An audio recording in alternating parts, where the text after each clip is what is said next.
afternoon. I'm Megan McDonald, Executive Director of Chicago Ideas. Thank you all for joining us for today's event. Today's conversation is the fifth event of our convening series around Chicago's new normal and the effects that COVID-19 has had on some of Chicago's hardest hit industries and communities.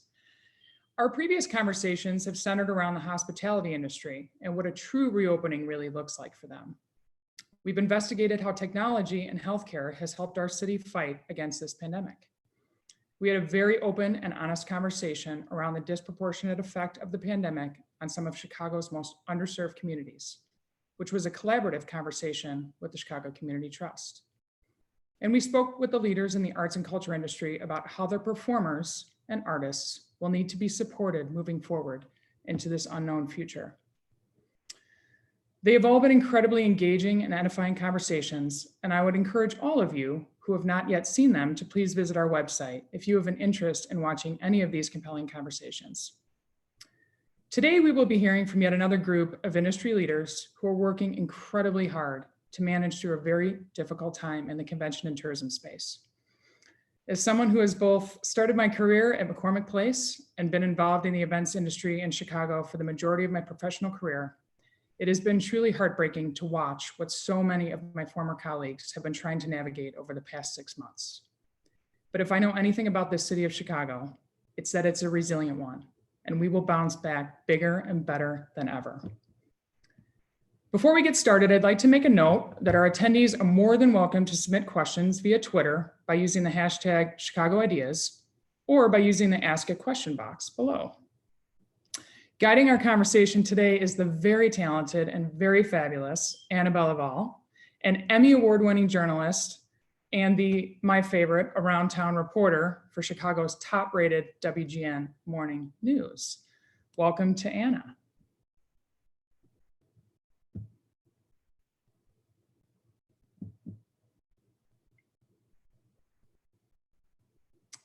I'm gonna unmute. Here I am. Hi, how's it going? I don't know this TV thing. I'm sorry. Got all confused. No, you'll get used to it. You'll be fine. I'll be fine.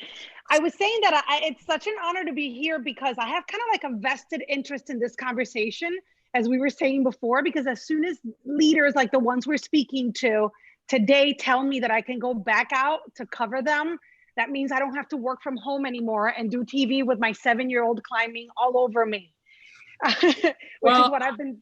As a personal big fan of the show, I'm excited to see you back around town, as I'm sure everybody else is. So thank you for taking the time to do this today. Absolutely. And you know that my job requires me to be the #1 fan of Chicago. Quick question. Are you guys going to pin me? Do you see my camera? Because I don't see myself pinned. I definitely see you. Okay, perfect. You look fantastic. All right. So thank you. So here's the thing. Last year, we had a really good year. We had 55 million visitors in Chicago, and that made our city the second most visited city in the United States. With all our problems, we were still the #2 tourist destination in the nation.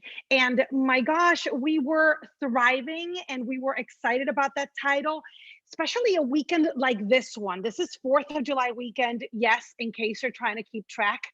The 4th of July is this weekend, and millions of people would congregate in our city, especially in the area of Navy Pier, to watch the fireworks and also to enjoy Taste of Chicago. But this year, that is not going to be. It's going to do a little different, but we're finally starting to see some of the signs of return of tourism to the Windy City. How can we keep this momentum, and how can we navigate tourism and make people feel comfortable coming back to all our attractions? Well, we have quite the panel today. First, I want to bring in Glenn Eden, who is the board chair of Choose Chicago. Hi, Glenn. Hi, Anna. How are you? I'm doing great. And of course, Michelle Boone, who is the Chief Program and Civic Engagement Officer for Navy Pier. Hi, Michelle. Hi. Hi, everybody. And last but not least, Nabil Mubayed, Area Director of Operations for Chicago, Minneapolis for Kimpton Hotels and Restaurants. Nabil, good afternoon. Hi there, Anna. Good to see you. Good to see you too. Sorry, that was my 12-year-old who doesn't know that I'm doing a broadcast right now. Seriously, you need to get me out of here, Glenn. Put me on some kind of boat and let me show the attractions of this city, because these kids are going to drive me crazy. Let's start with Glenn. Last fall, the Mayor Lightfoot appointed you to choose Chicago, and you said, this is going to be awesome. I have so many ideas. Oh, you poor, poor soul. What was your mission then? What does it look like now? Well, I honestly think, what you just said, just to really build on the momentum that we've had, particularly over the last 3 years. Wow, what a difference 9 months make, right? I sure didn't anticipate, none of us anticipated being in this situation. But I can honestly say that I feel so blessed and honored to have the partnership that I have with Mayor Lightfoot and our CEO, David Whitaker, and his leadership team.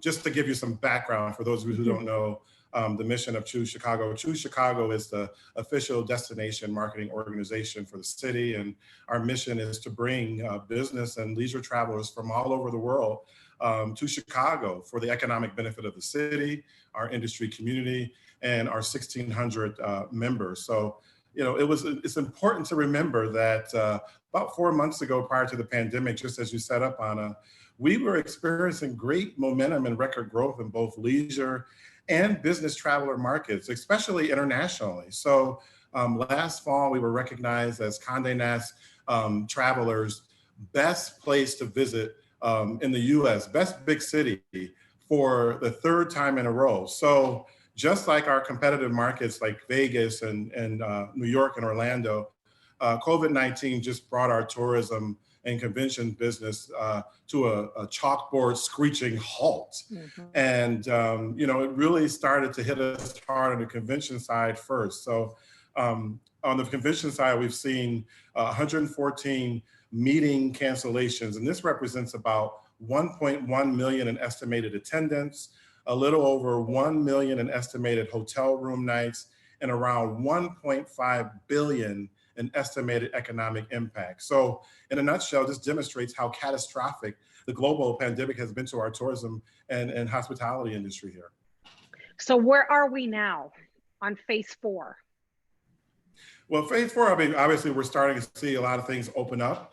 Obviously we're looking at, large crowds of 50. So I think, we're going to be seeing mostly our cultural institutions are going to lead the way in terms of early openings for us. We've seen lots of our attractions open, and in addition to our restaurants, and those are going to be key in several other tours. So I'm optimistic that we can continue to do the right thing and have the right disciplined leadership from our mayor and our governor. And we've got to take responsibility of keeping things open and keeping the curve flat.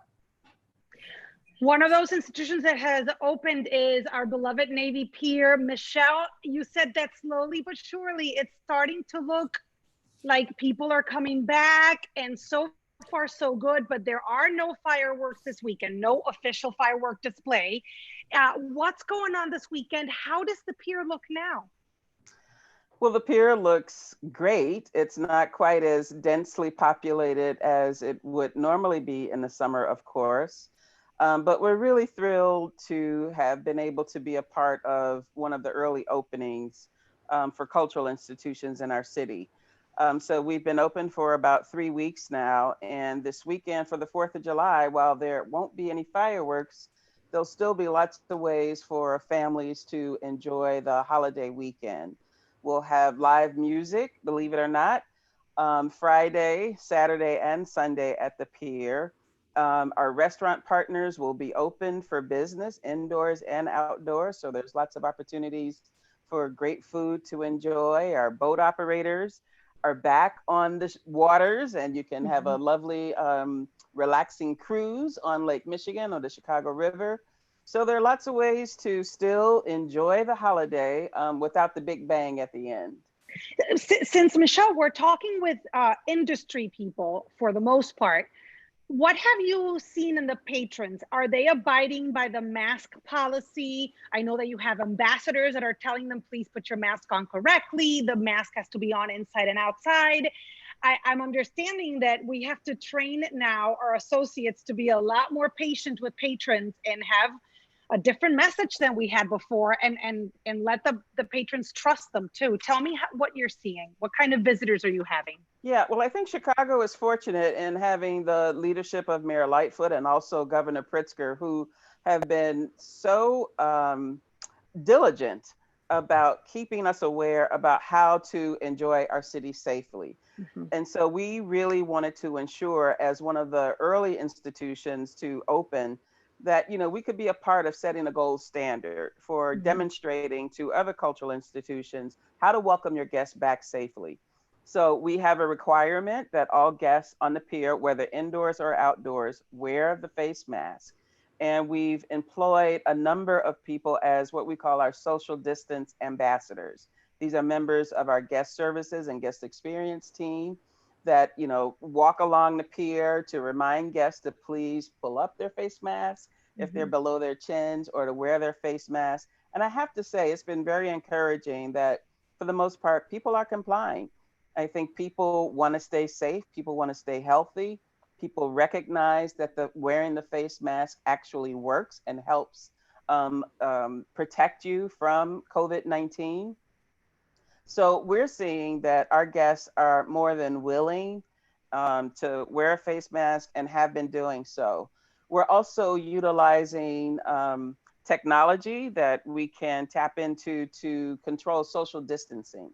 And so if there's any area at the pier that is a little too dense, where people can't maintain the 6-foot kind of social distancing guidelines, we then have our social distance ambassadors to go out and kind of encourage people to disperse and spread out a bit. So the great thing about the pier is that it's so massive. It's almost a mile long out into Lake Michigan. There's lots of open area for people to spread out, not be on top of each other. And so it's been working really well. That's good. That's good to know. Nabil, I really need a staycation, but I have to be honest. I don't know why I'm so worried about staying in a hotel when we really haven't seen, I was watching a show from Spain, and the hoteliers are reopening in Madrid. And they had to say, we did have COVID patients staying here, because that was the reality in Europe. Thankfully, this never got out of hand in our area. But still, I'm like, I wonder who stayed here before. What is the hotel going to do to protect me? What if someone shows up with a fever as a guest that stayed before me or after me, or is sitting having brunch with me? What measures are your properties from Kimpton taking here in the city?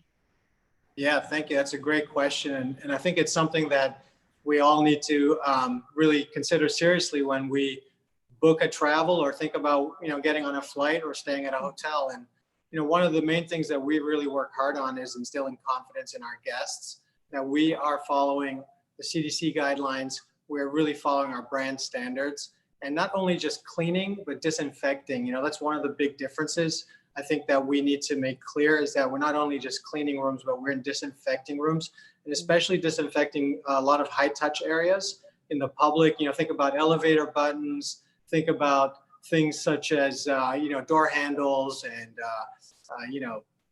the high touch areas, remote controls, etc. So we're taking that very seriously in terms of how we clean rooms, what products we're using to clean rooms. One of the things that you're talking about, which is, who's been in the room before me. Right now, our standard is we leave that room empty for 72 hours. That's the minimum. Wow. So that we know that the virus doesn't have any chance to survive after 72 hours. Then we clean and disinfect thoroughly, and then the room is available to sell. And there are many different things that we do for our employees. Our employee safety is also of prime importance. So wearing masks, having sneeze shields, having gloves, having sanitizer stations everywhere, following temperature checks every day for our employees to make sure that they don't come to work sick. And so we feel if we are very strict with our guidelines, we follow the procedures properly, we continue to follow what the CDC tells us to do, and go above and beyond, We want to instill confidence in our guests that they can book with us and really know that they're safe in our hands. That's really what hospitality is about, is making people feel cared for, comfortable. The other thing, Anna, just so you know, is that we're using technology now in a different way. So we are doing a lot of contactless, touchless type of things, such as texting with our guests. We use a platform called Kipsu, and we text with our guests all the time. We direct message on social, Facebook or Instagram, et cetera. And then we also are using QR codes a lot. So in our restaurant, Boleo is our rooftop. It's a Peruvian rooftop up here at the Gray Hotel. And we use QR codes for menus. So people can just point their phone at the QR code. The menu pops up on their screen and they don't even have to touch a menu. So it's a really great use of technology now that is helping us. Are you starting to get people booked? Yeah, I'm sorry, go ahead, Michelle. I was just going to say, we're using the same QR codes for our menus at the pier for our restaurants as well. Yeah. Excellent. Guys, how does this happen? Do you then like do some role playing and say, okay, I'm going to pretend I'm someone staying at the Hotel Monaco. What are the, where do they go? What are they touching? What do they need? Like, is that what the team did? The same thing when they VP or Michelle. How many places can we go touchless? How many, you kind of become your guest? Yeah, we really put ourselves in the shoes of our guests, and we went all the way from what happens when you drive up. Is there valet? Won't there be valet? How do you enter the premises? How are you received? How do the front desk behind the sneeze shield? We talk about, because we're all wearing masks. How do you smile with your eyes? How do you smile with your eyes? Right? That's a big thing. And how do you make people feel like? Because we're all about welcoming people. I love Chicago so much because it's one of those Midwest cities that just really is just such a great place, and we care for each other. And I think that we spend a lot of time going through those procedures and saying, okay, if this doesn't quite feel right, how can we, do something else that'll make somebody feel better? For example, check out on your TV. You don't have to come by the front desk to check out. So check out on the TV. Very simple. Don't need to talk to anybody, and you can check out, and we know you've left, and we'll send you the bill by email afterwards. Same thing, Michelle. You kind of put yourself in the shoes. We've tried to think through what is the guest experience, and that's always kind of front of mind for us. So there are hand sanitizing stations throughout the pier. You can't turn a corner without being able to have access to hand sanitizer. Making foot pedals on the waste baskets, waste receptacles, so that you don't have to pull a lever to deposit your trash. Signage in an elevator so that you know how many people are safe to be in here with me. What is social distancing? What does that look like? And so there are fun decals around to give you an idea. Well, it's, 2 iris setters, nose to nose is about 6 feet. That kind of consistent messaging, the visual aids to remind people, even though you're outdoors, you're still in a space where you need to be mindful of practicing social distancing, cleanliness, and looking out for others. Great. Glenn, I have a question for you. You've done all the research on who normally visits Chicago and who is traveling this year. Can you tell us about that and pivoting to being a driving destination? Sure. I mean, the good news is that most of our leisure travelers come from Illinois and our 8 neighboring states, about 72%. 28% come from the rest of the country, big, large urban markets, and 2 million leisure travelers come from our key international markets like Canada, the UK, and Mexico. But obviously, all of this has changed now. And so recent surveys conducted internationally suggest that plans or intentions to visit the US from our largest feeder markets that I just mentioned is now down 65 to 70% from previous surveys before COVID-19 became a global pandemic. 84% of Americans plan to stay in the United States for their next vacation. So thumbs up for us on that front. But 42% recently surveyed said that they plan to travel in their personal car. And the average length of travel that they are willing and comfortable with is 539 miles. So the regional, local, drivable market is a big opportunity for us to begin laying the foundation and start rebuilding our tourism industry, because in simple terms, they already know us. love us, and trust Chicago. And we'll responsibly market the variety of experiences that we have that are open. But we also lost those conventions. Yes. What kind of impact did that have? What are you hearing? Will we be able to recover from that? Will they come back? I mean, Chicago Ideas is going virtual, and Yeah. that's 1,500 people in the Harris Theater. So, and that's our local event with international repercussions. What are we talking about with the conventions? What do we know? Well, we obviously want the conventions to come back because we have a lot of economic impact and jobs that we need to get people back working again. So priority number one. The conventions, obviously that's going to be us working closely with the governor more so and the mayor, and making sure that when the time is right, that we can pull the trigger to make that happen. Hopefully, we can do that, as soon as public health allows us to. But that obviously has had a broader impact in terms of our overall hospitality, and tourism ecosystem here. We at the McCormick Place are dear partners of ours, are preparing for that moment and already are working on plans that are customizable for every size of organization and conference, that when the time is right, we'll be ready and have safety measures in place to conduct those in this new normal. Michelle and Nabil, for people to have an idea, what big of an impact was it for Navy Pier and for the hotels to lose those conventions? Well, I mean, for us, it was huge. We typically think of our audience base as being, about 65% Chicagoland area. And so the drop in the loss of tourism is definitely an impact. When you think about people that come in for conventions at McCormick Place, oftentimes, they'll become family vacation trips, especially to a city like Chicago. And so while mom and dad might be on the convention floor attending seminars and workshops, the rest of the family is able to go out and explore the city, visit museums, restaurants, and hopefully Navy Pier. And so, we're definitely seeing that. When I look around at the hotels that surround Navy Pier in Streeterville, many of them are still closed. And so that means there aren't people there that are looking for things within walking distance to entertain themselves, to go out.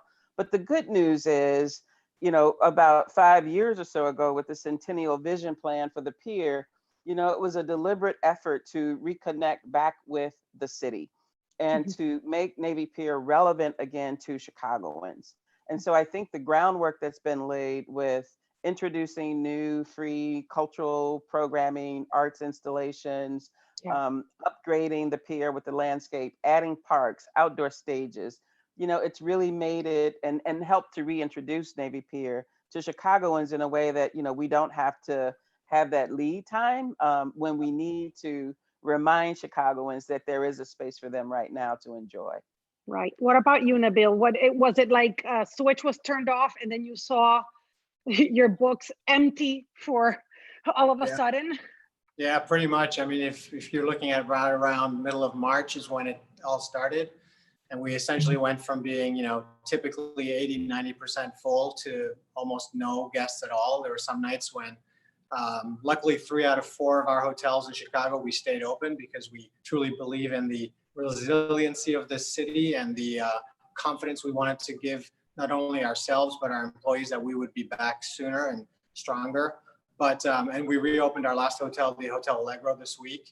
And so all 4 of our hotels are open again. However, we did go through at least 90 to 95% year-over-year business loss. And that continued. Wow. I mean, it's severe. We laid off, hundreds of people. We had a skeleton staff remaining just to make sure the building was open, that we could talk to our guests who were calling in, and really to talk to about rebooking business and trying to find ways to, if there was a wedding that had to be canceled, we didn't want to use the word cancel. We wanted to use the word rebooking. Excuse me, so that we could find a way to instill confidence in our guests and also our employees that we would come back quicker and that we would come back stronger. And then again, with safety in mind, with the security of our guests, and so it's taken some time. We're seeing a little bit of a upswing now in June and July. Excuse me, sorry. Go I ahead, got a take a little sip. tickle in Take my a sip of throat. water. Don't worry. We're not used to talking this much anymore because we're stuck at home. So our Yeah. throats dry up pretty quickly. But no, seriously, we're seeing a little light at the end of the tunnel. Definitely, it's all about weekend business right now, leisure travel, people trying to explore the city again and to come downtown. And it surprised me actually how many people, even from the suburbs, were scared to come downtown. And some of it had to do with obviously the unfortunate events of a few weeks ago. But I think in general there was this perception that downtown was deserted and dangerous. But I can tell you right now that I've never felt safer or more secure, and the city looks beautiful and it's clean, and we're all doing our part to make sure that the areas you go to visit and the hotels you visit and the restaurants are ready and safe and secure. And we want people to come back downtown, and we need it. I know, Glenn, those numbers are staggering. And summer is what we live for here. You guys in this industry, it's when we make up for an awful winter. And also, if you have to eat outdoors, I mean, obviously that's a question for restaurants, but hotels have restaurants, Navy Pier has restaurants. That reduces the amount. Our summer is short. How do we recover from this loss? What is the plan in terms of the tourism? Are we covering the Midwest, or what did you say, the 500 miles with billboards that say choose Chicago? What are we doing? Well, we're obviously, the first thing we've been doing is a lot of communications and getting our message out to not just locally. You've probably seen myself and leadership of Choose Chicago and the mayor just out in the media, a lot, just really talking about how safe and how disciplined that we've been in our approach that safety is first, that we want to be seen as this intelligent and responsibly choice for visitors to come here, and so that they can trust us. So we're really targeting on, where it makes sense. Again, those 8 neighboring states, those are where we know that people, that already know about us, that are willing to get away, that know and love the experiences here. So us, it's really just been about focus, and not really going as fast and saying, hey, we're open, and then have to kind of retrench and send That's out what I was messages going to ask you, like because, Vegas. and I don't know if Nabil, I know you guys have some properties in the South, and in some of those states where it was like, okay, we're opening up, and now they've had to retract. Yeah. You must have held your breath, Nabil. I still am. I think the problem right now is that they probably opened up too early, and it's affected, what they can do. I think I totally agree that Chicago and Illinois has been so disciplined, and although it can be frustrating at times when you just want more business back, I think it's the right approach because it allows us to slowly, safely, and securely reopen our businesses with statistics and data really showing us that we're ready for it. And I'm so proud of Illinois and even Chicago. We're under 5% positivity rate right now. So we know that with the amount of testing we're doing, that a lot of people are, I think we've got over that hump. And now it's just a matter of learning from each other. So we've learned a lot from what perhaps our colleagues did in the South that did too quickly, but we're continuing to follow the protocols that we've had in place and our cleaning guidelines. That's number one. Wearing masks, washing your hands frequently, all those things, and holding ourselves accountable to that. I think that's the biggest thing our staff we're doing for each other is we'll hold ourselves accountable to make sure we don't lose sight of the end game, which is eventually having more people coming back to Chicago and Illinois to visit this great state. Michelle, do you have anything to add to that? No, I think it's absolutely dead on. As I said earlier, it was great to have the political leadership that took the stand to say, we're going to safety first and foremost.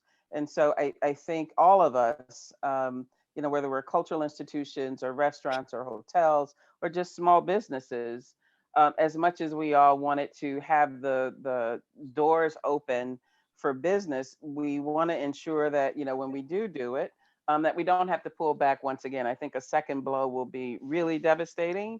And so it's an opportunity for us to learn from the missteps that might have been made in other places, And once again, Chicago can kind of, stay ahead of the curve, not just flatten the curve, but ahead of the curve, and making sure that we do this thoughtfully and right. Yeah, I'm assuming that we never had a contingency plan for this kind of thing, and now we do, and we know how to do it better for next time, and maybe be able to avoid, like you said, the pitfalls or the mistakes that may have been made. All right, let's go to the attendee questions. I have one. This question: how can the city of Chicago and the hospitality community prove to the leisure traveler that it is safe to stay in Chicago? Well, I mean, I can take that question in terms of probably reiterating what I've said. I think we have to make it very loud and clear on not only our websites, but when you visit the properties, that you see the visual cues, that are the signage, the actual sanitizing stations everywhere, the fact that employees are wearing masks and gloves, and that we're wiping down surfaces, that we continue to disinfect spaces, that if a guest is not wearing a mask, we ask them very kindly to wear a mask in a public space. These are all things that we are doing, that we will continue to do to inspire the confidence. And the only way that you can really prove it is by people, but we're showing people that we're doing it. And I think at the end of the day, everybody has a different tolerance level for what they want to accept for themselves and their family. And we're here to tell you that we feel very confident that we would bring our own families to our restaurants and to our hotels to stay. And we hope you do too. Glenn, this question is for you. So much of current tourism seems to be aimed at nature and places to feel a connection with nature. We have Lake Michigan and the beaches to draw people into the city. Is there a big push to get those beaches reopened and to draw people back to the lake? Well, I think, obviously, when the time is right, of course, there would potentially be some appetite to open up the beaches, but we do know that, again, we've had a disciplined leadership, with the mayor and the governor, but this is the mayor's territory. Obviously, we know that community spread is how this virus gets its way throughout our population. So I'm just not sure that is probably going to be something, as we are cautiously reopening our city right now, that we'll lean in on to. But the good news is that the lakefront is open, and you can still enjoy it, and be safe and responsible. These are some of the things that there's only so much that leadership can do. We've got to take these safety matters in our own hands, and ongoing education is going to help with that. Absolutely. This is a great question. I hadn't thought of this. We are missing our sports. What will that impact be on the fall when sports help to drive revenue? Well, I mean, I think, sorry, go ahead. No, I was just going to say, I mean, obviously for us, again, it's all about not having people coming to visit those attractions, right? So it's going to be difficult. There'll be a little bit of sort of, other business around it, maybe TV crews and all that, but we're not going to really see the type of visitorship that we have for baseball, and for football is a big one. And so it's going to hurt. I mean, I think that's going to hurt, but again, in the long term, it's probably the right thing to do. And not just sports. I mean, live entertainment also is going to suffer. I mean, the Chicago theater scene is also a big draw for tourism in the fall. And you have the Shakespeare Theater. And we have the Shakespeare Theater. And so, the loss of the cultural attractions, live theater, live performance, live concerts, the music scene here is so strong. So it's not just sports that is going to hurt, our tourism economy by not being open. It's all of it.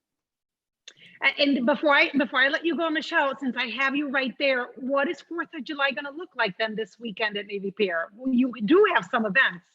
We do. We have live music that will be in the beer garden on Saturday, which is a combination of some really good R&B and soul bands and pop music.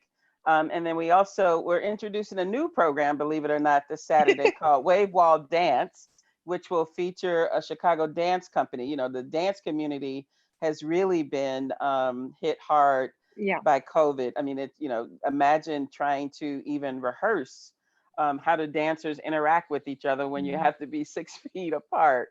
So this is kind of our way to help elevate and lift up the dance community. And so there'll be a 15-minute performance every Saturday, starting July 4th through the end of the summer, all the way through Labor Day, showcasing one of Chicago's great dance companies.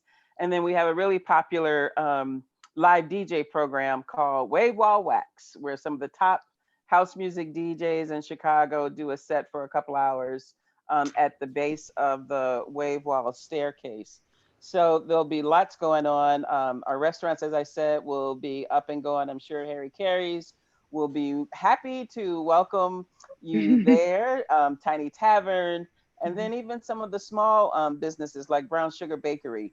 You know, there's lots of ways to, and you know, you talked about nature and parks.